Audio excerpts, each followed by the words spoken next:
Friedrich Nietzsche, thus spoke Zarathustra. When Zarathustra was 30 years old, he left his house and the lake of his homeland and went into the mountains. There he enjoyed his spirit and his solitude. And for 10 years he did not tire of it.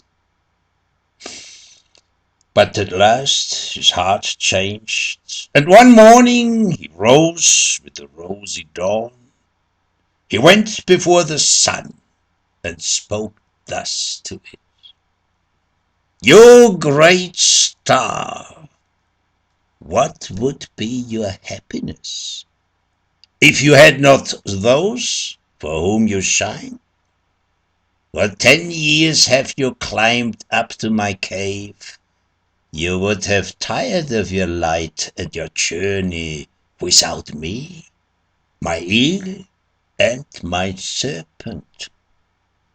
But we waited for you every morning, took from you your abundance, and blessed you for it. Now I am tired of my wisdom, like the bee that had gathered too much honey. I need hands that stretch out for it. I want to give. For that I must descend into the deep, as you do in the evening, when you go behind the sea to give light also to the underworld, you great star. Like you, I must go down, as men say, to whom I want to descend. Bless me then, you calm eye, that can see even the greatest happiness without envy. Bless this full cup that wants to empty itself, and bless Zarathustra, who wants again to be a man."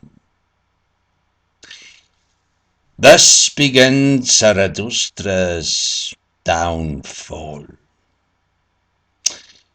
Zarathustra went down from the mountain, meeting nobody. But when he entered the forest, suddenly an old man stood before him, who had left his holy hut to seek roots. And the old man spoke to Zarathustra thus: "No stranger to me is this wanderer. Many years ago passed he by. Zarathustra was he called, but he has changed. At that time you carried your ashes into the mountains. Do you want to carry now your fire into the valleys? Do you not fear the punishment for the arsonist?" Yes, I recognize Zarathustra. Pure is his eye, and there is no disgust around his mouth. Does he not walk like a dancer? Changed is Zarathustra. An awakened one is Zarathustra. What do you want now among the sleepers? As in the sea, as you lived in solitude, and the sea has carried you, do you want now go ashore? You want to drag again your body yourself? Zarathustra answered, "I love mankind." "Why," said the saint, "did I go into the forest and the solitude? Was it not because I loved men too much? Now I love only God. Man I do not love.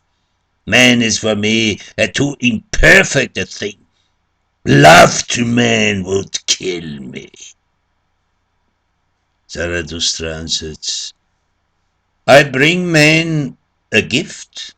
Ah, give them nothing, said the saint.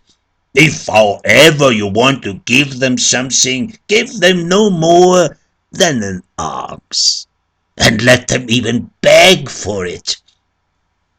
No, replied Zarathustra, I give no alms, for that I am not poor enough.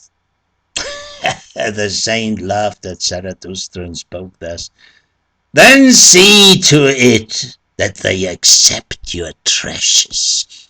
They are suspicious of us hermits, that we come to give, outstand too lonely through their streets, and at night, when in their beds, they hear men walking outside long before sunrise. They ask themselves, frightened, where is the thief going? Go not to men, better stay in the forest. Go rather to the animals. Why not be like me? A bear amongst bears, a bird among birds. Zarathustra asked, and what does the saint do in the forest? The saint answered, I make songs and sing them, I laugh and weep and mumble. Thus do I praise the God, who is my God. But what do you bring me as a gift? Zarathustra said, what could I give you? I better hurry away, otherwise I might take something away from you. And thus they parted from one another, laughing. When Zarathustra was again alone, he said to himself, could it be possible? This old saint in his forest has not yet heard that God is dead.